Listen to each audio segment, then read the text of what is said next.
Hey guys, welcome back to Spin Cycle with me, your host, Tony Jones, aka the Vinyl Ambassador. And this is part 3 of my trip to Double Good. And on this episode, I'm going to spend some time talking to Lee, the owner, about the shop and about some of the changes that have happened over the years. And then at the end of this video, I'm going to show you some of the pickups that I grabbed not only on my first trip, but on every trip I've made subsequently. Because I'm going to be honest, I think I may have found a new home. This shop is like my spirit animal. I adore this shop and I've been paying regular visits. So stay tuned to the end and I'll show you what I got.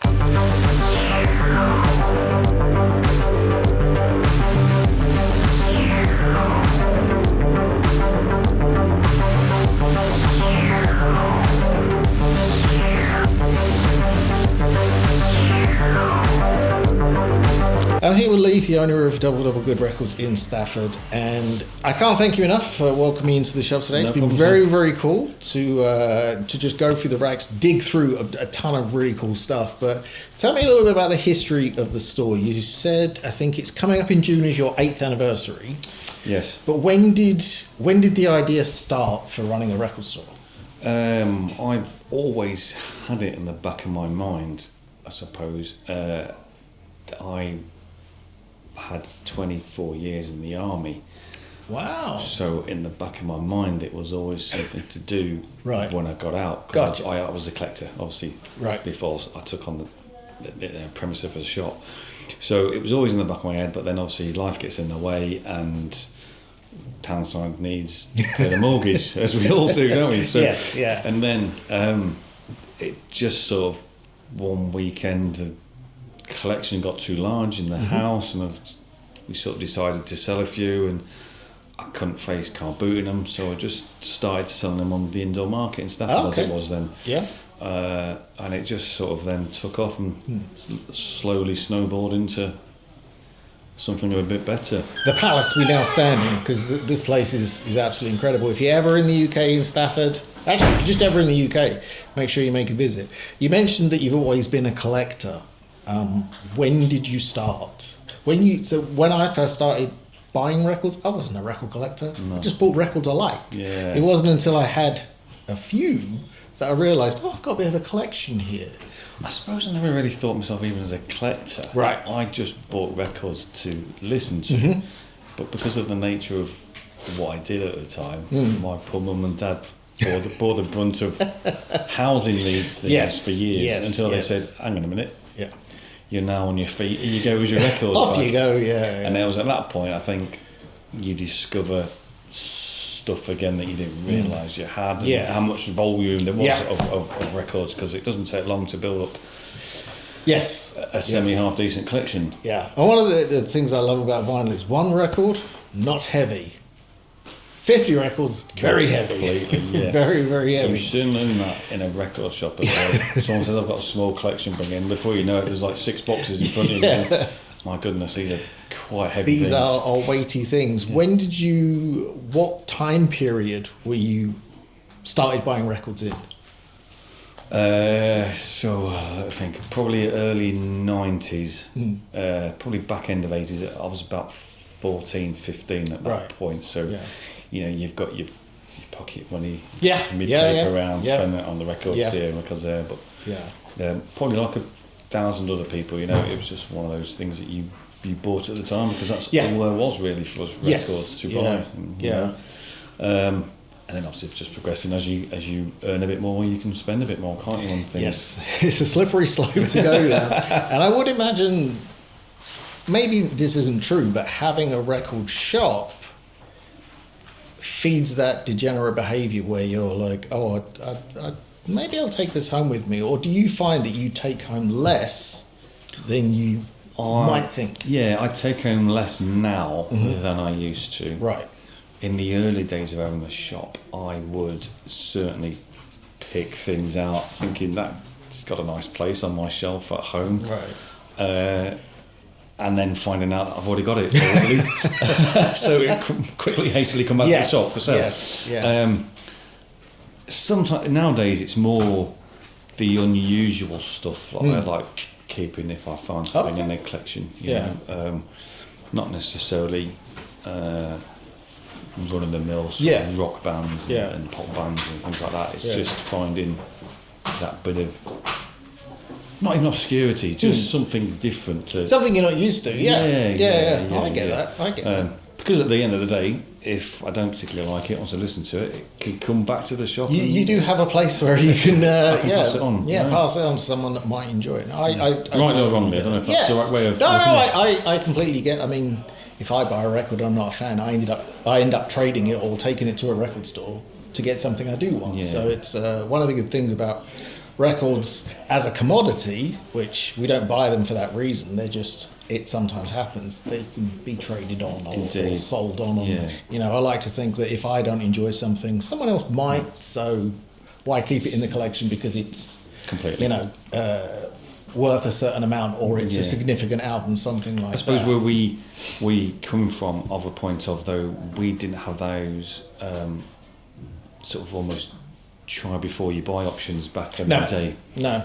As in nowadays you can stream, video, everything else, so you can listen to the tracks before you actually make an informed decision and buy that on those choices. But when I started buying records, you bought it because you liked a certain track, and then you listened to the album and away you go. You hoped that the rest of the album was as good as the single, that you didn't buy the single, so you bought the album. And compilation albums as well. We both spoke about how good best ofs are for new collectors. Get bang for your buck. Best of is great because it's all there in one, whether it's an artist or a genre, best of the 60s or something like that. Yeah, you can certainly discover songs that you probably didn't know about, because they're not that well played, but it's still part of their best of collection. Yes, And then discovering what album that came from. Discovering that album and then going, hang on a minute, there's 6 more before these, and it's.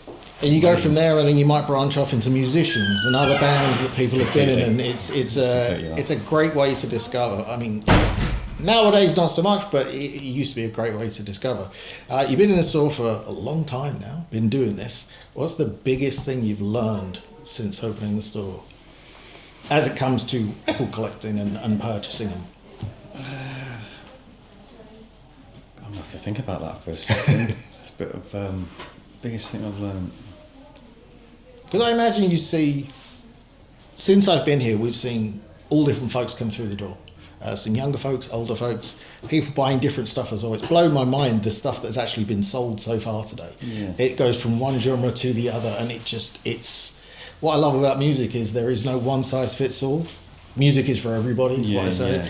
And like, someone's buying Cher and someone's buying this, and I'm buying Therapy or the Sex Pistols, something like that. So does it still blow your mind what happens on a daily basis? Yes.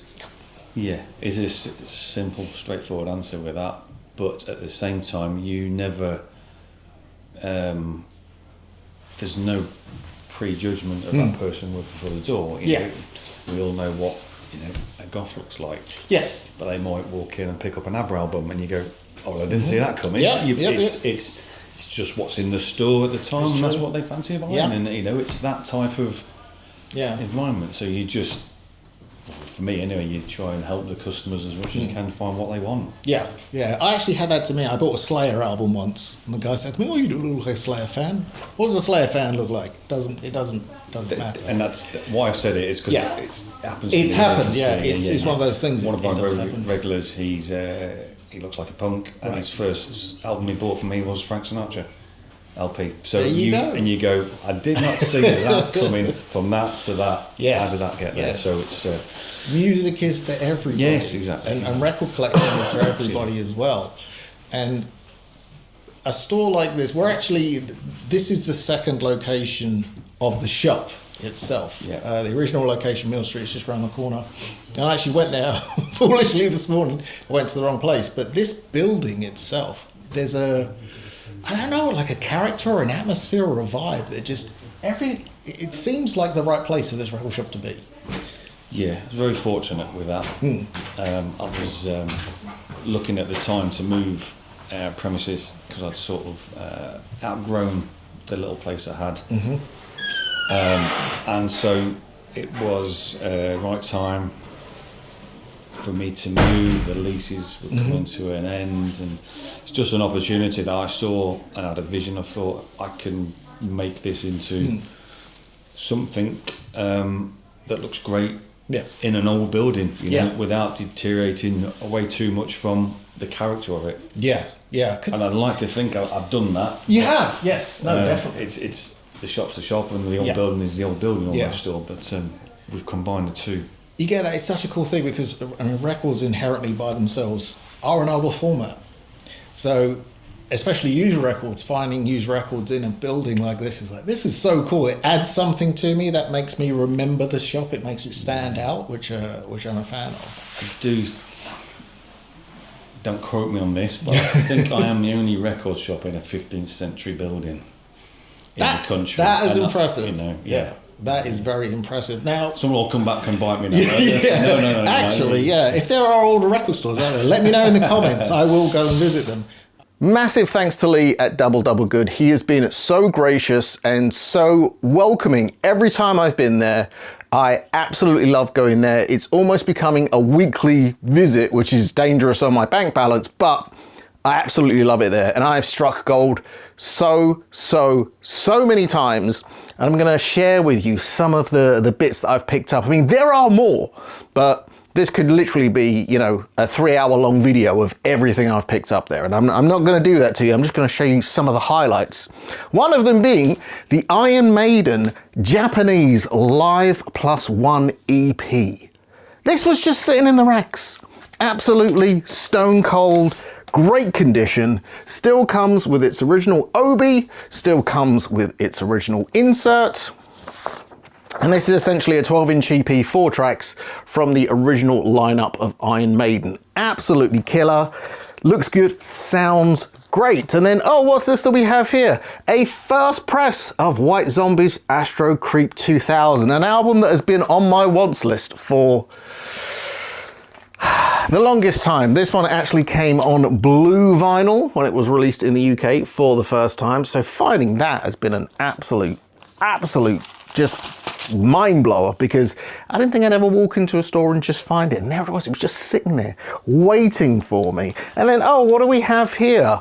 Minor Threat, Out of Step. This is an 80s repress, but looks good, sounds great, and did not break the bank. And this is an essential album. If you don't have Minor Threat, if you don't know Minor Threat, that's an album you need to grab hold of. As is a second press of Candlemass's Epicus Doomicus Metallicus, one of the greatest heavy albums of all time. So much melody, so much riffage. This was just cold chilling in the racks.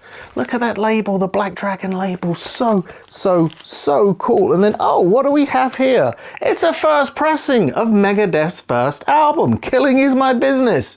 Just sitting there, just waiting for me. Can you believe it? I honestly could not believe my luck. And then to go along with the Megadeth, what's this? What do we got here? It's a first press Master of Puppets. Not something you're going to come across every day. And yet, seemingly, I did. And then, look, I know some people may, bow their heads at this, but I stand by this album being a stone cold classic. It's Bon Jovi. And it's the first UK press of Bon Jovi as well. I mean, I think they only made 1 or 2 of these, but this is in such good condition. And if you're not a fan of track 1, Runaway, well, can you even call yourself a rock music fan? And it's not just like the heavy stuff as well. I also found a beautiful copy of Pink Floyd's Atom Heart Mother, which I've been on the lookout for one of these, because I did purchase a first press of this not too long ago, but to say the album had been well loved by the previous owner would be me being kind. The grooves were gone.